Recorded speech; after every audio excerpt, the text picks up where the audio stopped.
एक ऐसा दौर था जब बॉलीवुड में रोमांस भी था और एक्शन भी, दोनों का बोलबाला था। और उसी दौर में एक ऐसा चेहरा सामने आया जिसने इन दोनों ही चीजों को अपनी शख्सियत का हिस्सा बना लिया। जी हाँ, वो नाम था धर्मेंद्र। तो चलिए, आज हम सब मिलकर उस इंसान की कहानी में उतरते हैं जिसने अपने दम पर, अपनी मेहनत और सादगी से करोड़ों दिलों पर राज किया। ये लाइन देखिए, मैं फिल्मों का नहीं लोगों का आदमी हूँ। धर्मेंद्र जी ने अपनी पूरी जिंदगी बस इसी एक लाइन को जिया है। ये कोई फिल्मी डायलॉग नहीं था, नहीं, ये तो उनकी शख्सियत की, उनके वजूद की बुनियाद थी। और शायद इसी सोच ने उन्हें सिर्फ एक सुपरस्टार नहीं बल्कि लोगों का अपना, बिल्कुल जमीन से जुड़ा हुआ हीरो बनाया।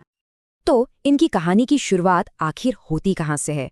बॉलीवुड के चकाचौंध से बहुत बहुत दूर, पंजाब के एक छोटे से गांव से, जहां एक नौजवान की आंखों में एक बहुत बड़ा सपना पल रहा था। इनका असली नाम था धर्म सिंह देओल। जन्म हुआ 8 दिसंबर 1935 को पंजाब के नसराली गांव में। पिता एक स्कूल टीचर थे, तो सोचिए माहौल कितना सीधा साधा रहा होगा। लेकिन इस सीधे साधे लड़के की आंखों में ना सिनेमा की वो रंगीन दुनिया बस चुकी थी। और ये सपना कोई छोटा मोटा नहीं था, इतना मजबूत था कि वो अपनी जड़ें, अपना गांव, सब कुछ छोड़कर निकल पड़े सपनों के शहर मुंबई की ओर। और जानते हैं, ये एक ऐसा फैसला था जिसने सिर्फ उनकी ही नहीं बल्कि हिंदी सिनेमा की भी तकदीर बदल कर रख दी। तो ठीक है, मुंबई तो पहुंच गए, लेकिन यहाँ कदम रखना एक बात थी और अपनी जगह बनाना बिल्कुल दूसरी। राहें बहुत मुश्किल थीं, पर हौसला हौसला तो चट्टान जैसा था।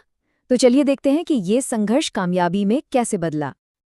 ये देखिए, ये है उनके स्टार बनने का सफर, स्टेप बाय स्टेप।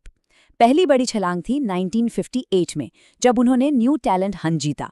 बस यहीं से इंडस्ट्री के दरवाजे खुल गए। 2 साल बाद 1960 में पहली फिल्म आई, दिल भी तेरा हम भी तेरे।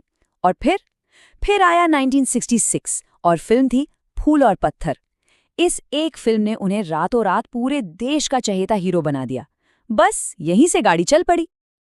और इसके बाद जो शुरू हुआ वो था धर्मेंद्र का गोल्डन एरा। वो दौर जब वो बॉलीवुड के सबसे बड़े, सबसे पसंदीदा सितारों में से एक बन गए। खासकर 70 का दशक, इस दशक ने सब कुछ बदल दिया। अब धर्मेंद्र सिर्फ एक रोमांटिक हीरो नहीं थे, नहीं, वो बन चुके थे बॉलीवुड के असली ही मैन। सोचिए, एक्शन एकदम दमदार और अंदाज एकदम दिलदार। अब भला ये कॉम्बिनेशन किसे पसंद नहीं आता? लोगों के दिलों पर तो जैसे जादू हो गया था। जरा इस नंबर पर गौर कीजिए, 300 से भी ज्यादा फिल्में। ये कोई मजाक नहीं है, ये दिखाता है कि कितनी मेहनत, कितनी लगन और सिनेमा के लिए कैसा जुनून रहा होगा। और ऐसा नहीं कि बस फिल्में की, हर एक किरदार में उन्होंने जान फूंक दी। और किरदार भी क्या क्या निभाए। शोले का वो यारों का यार वीरू कौन भूल सकता है, सीता और गीता का वो जोशीला हीरो, या फिर यादों की बारात का वो अंदाज। और हाँ, ड्रीम गर्ल के हीरो के तौर पर तो उन्होंने कमाल ही कर दिया था। ये किरदार ना हमेशा के लिए अमर हो गए। और हेमा मालिनी जी के साथ उनकी जोड़ी, अरे वो तो इतिहास है। अच्छा, ये तो हुई पर्दे की बात, लेकिन कैमरे की इस चमक दमक के पीछे धर्म सिंह देओल की अपनी जिंदगी कैसी थी? चलिए अब थोड़ा उनके निजी जीवन और उनकी दूसरी भूमिकाओं पर भी नजर डालते हैं। तो उनकी जिंदगी में 2 हमसफर रहे। पहली शादी प्रकाश कौर जी से हुई और दूसरी जानी मानी अदाकारा हेमा मालिनी जी से। उनका परिवार काफी बड़ा रहा और फिर उनके बेटे सनी देओल और बॉबी देओल, वो भी फिल्म इंडस्ट्री में आए और उन्होंने भी अपनी एक अलग बहुत कामयाब पहचान बनाई। मतलब पिता की विरासत को बखूबी आगे बढ़ाया। और फिल्में ही नहीं, उन्होंने एक और बहुत अलग भूमिका भी निभाई। साल 2004 में वो राजस्थान के बीकानेर से सांसद चुने गए। मतलब लोगों की आवाज बनकर संसद तक पहुंचे। और फिर कई सालों बाद 2012 में भारतीय सिनेमा में उनके जबरदस्त योगदान के लिए उन्हें भारत के तीसरे सबसे बड़े नागरिक सम्मान पद्म भूषण से नवाजा गया। ये वाकई उनके दशकों के काम को एक बहुत बड़ा सलाम था। तो सवाल ये उठता है कि धर्मेंद्र की विरासत आखिर है क्या?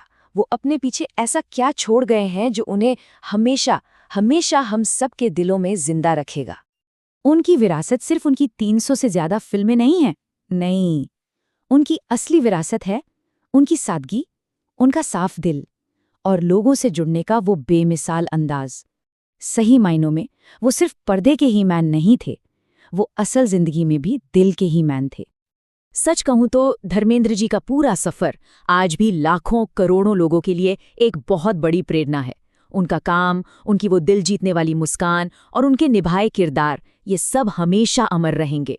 एक गांव का वो लड़का जिसने अकेले अपने दम पर बॉलीवुड को एक नया चेहरा दिया, उसकी कहानी हमेशा इस बात को याद दिलाएगी कि सपने अगर मेहनत और सादगी के साथ देखे जाएं तो वो सच जरूर होते हैं। तो अब एक सवाल सबके लिए, इतनी सारी बेहतरीन फिल्मों में से वो कौन सी एक फिल्म है जो सबकी फेवरेट है? धर्मेंद्र जी का वो कौन सा किरदार है जो आज भी जहन में एकदम ताज़ा है? अपने विचार कमेंट्स में ज़रूर बताइएगा।